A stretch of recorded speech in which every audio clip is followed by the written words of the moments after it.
आम का मौसम आ गया है और आम फलों में राजा होता है। आम की काफ़ी वैरायटी तो आपने देखी होंगी, लेकिन आम के एक ही पेड़ पर 22 वैरायटी के आम भी देखिए। महज आम की पैदावार से 50 लाख की सालाना कमाई भी करते हैं। महाराष्ट्र के सांगली ज़िले के जत तालुका के अंतराल गांव में पैदा होते हैं ये आम। ऑटो मैकेनिक से किसान बने काका साहेब सावंत की ये है कहानी। कभी ऑटो मैकेनिक रहे काका साहेब सावंत आज महाराष्ट्र ही नहीं बल्कि देश भर के किसानों के लिए एक रोल मॉडल बन गए हैं। दरअसल काका साहेब सावंत ने आम का एक बगीचा लगाया है जिसमें इनके लगाए गए एक ही पेड़ पर 22 अलग अलग वैरायटी के आम पैदा होते हैं और इस पैदावार से सावंत सालाना 50 लाख की कमाई करते हैं। ऑटो मैकेनिक क्षेत्र छोड़ने के बाद काका साहेब सीधे अपने गांव पहुंचे और खेती करने लगे। काका साहेब ने यहां वनशंकरी के नाम से एक नर्सरी शुरू की। इस तालुका की खेती प्राकृतिक पर निर्भर रहती है। इसके बावजूद काका साहेब सावंत ने बड़ी लगन के साथ ये नर्सरी शुरू की।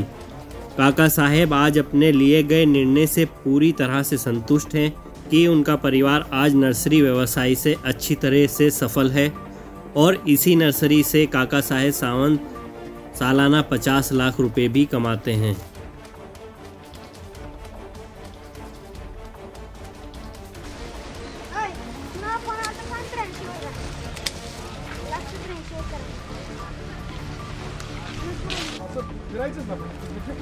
गप्पा मारायचे 2-3 मिनिटात तेवढे घेतले मला।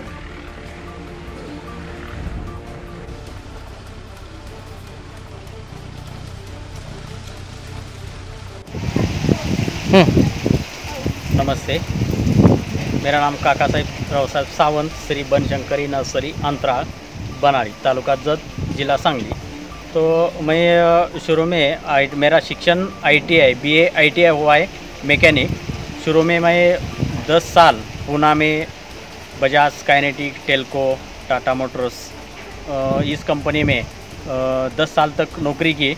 नौकरी में काम करने का मन नहीं हुआ, इसलिए मैं वो छोड़ के गाँव आया।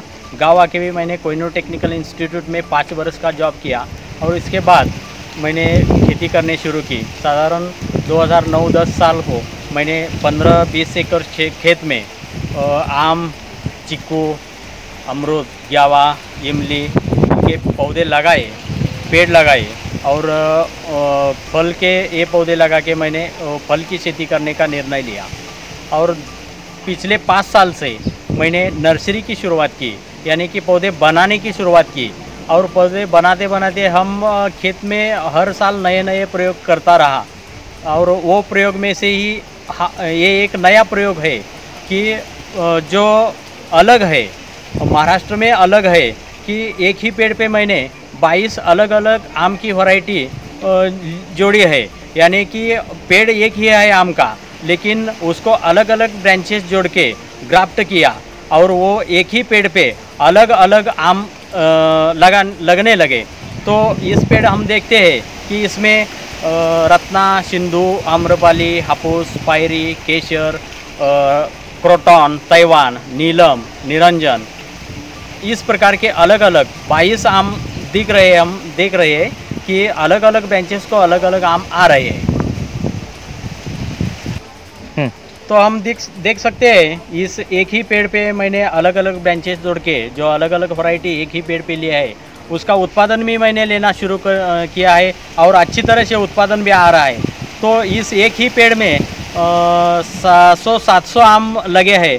एक ब्रांच को साधारणतः 20, 25, 30 आम एक एक को हम देख सकते हैं, एक एक ब्रांच को आ रहे हैं और उसका उत्पादन हमने लेना शुरू कर दिया है। तो शुरू में मैंने 3 बाय 3 फीट का एक खड्डा लिया, उसमें खत डाल के एक देसी यानी जवारी वैरायटी का बीज डाला, आम का बीज। तो उगा के साधारणतः 3 फीट तक आया, तब उसको बहुत सारे ब्रांचेस निकले और वो हर एक ब्रांच को मैंने ग्राफ्ट करके अलग वैरायटी की ब्रांच जोड़ दिया। तो साधारणतः उसके बाद 1-1.5 बरस में, यानी 3 साल का ये पौधा है, तो 3 साल में मुझे अलग अलग ब्रांचेस को अलग अलग आम मिलने शुरू हुए और उसका उत्पादन भी अच्छी तरह से आ रहा है। 600-700 तक उत्पादन उसका मैंने लिया है। तो आगे जाके मैं इस पेड़ में अलग एक प्रयोग करना शुरू कर मेरा मन है कि वो मेरा ब्रांड रहेगा। मेरी नर्सरी है, इसलिए हर एक किसी को ऐसा पौधा चाहिए, इसकी मांग आ रही है। लेकिन उतना तो मैं नहीं करूँगा, लेकिन हर पौधे पे 5 या 6 आम, यानी 5 या 6 ब्रांचेस जोड़ के अलग अलग 5-6 वैरायटी का आम दे सको, ऐसा मेरा ब्रांड ही रहेगा वो, कि एक ही पौधा लेकिन 5 या 6 प्रकार के आम कस्टमर को मिलेंगे। और वो अगले दिसंबर से मैंने वो प्रोडक्शन करना शुरू कर दिया है कि एक ही पेड़ पे 5-6 आम मिलेंगे।